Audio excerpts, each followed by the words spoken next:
अभी तक आपने देखा, एक अनजान आदमी जुनियो के कमरे में घुस आया था, लेकिन उसका व्यवहार बदलते ही जुनियो उसे बाहर धकेल कर दरवाजा बंद कर देता है। बाहर शोर सुनाई देता है और फिर सब शांत हो जाता है। नीचे पूरा परिसर अजीब सन्नाटे में डूब चुका था। डर के मारे जुनियो फ्रिज दरवाजे के आगे लगा देता है। फोन काम नहीं कर रहा। तभी परिवार का मैसेज आता है, चिप कर रहो, मदद का इंतजार करो।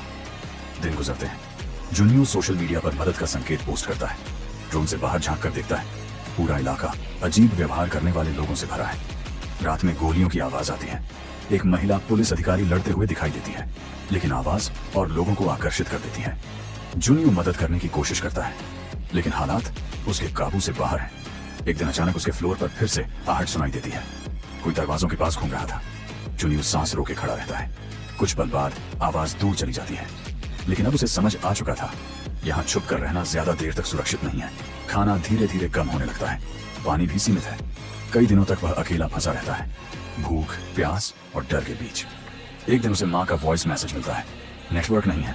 सिग्नल पकड़ने के लिए वह खतरा उठाकर बालकनी के बाहर लटकता है। उसका पैर फिसलते फिसलते बचता है, लेकिन वह किसी तरह खुद को संभाल लेता है। तभी उसके चेहरे पर एक लाल लेजर आकर रुकती है। वह सामने वाली बिल्डिंग की ओर देखता है। वहां एक लड़की खड़ी है। वह दीवार पर 2 शब्द दिखाती है, जिंदा रहो। जुनियो पहली बार समझता है वह अकेला नहीं है। लड़की इशारे से बताती है कि वह भी कई दिनों से छुपी हुई है। दोनों दूर से ही एक दूसरे की मौजूदगी से हिम्मत पाते हैं, लेकिन उसी समय नीचे सीढ़ियों की तरफ से फिर से किसी के कदमों की हल्की आहट सुनाई देती है। जुनियो धीरे धीरे दरवाजे की तरफ देखता है। अब सवाल यह है, क्या वे दोनों साथ मिलकर बच पाएंगे, या बिल्डिंग के अंदर छिपा खतरा उनसे पहले उन तक पहुंच जाएगा? आगे क्या होगा, यही उनकी किस्मत तय करेगा।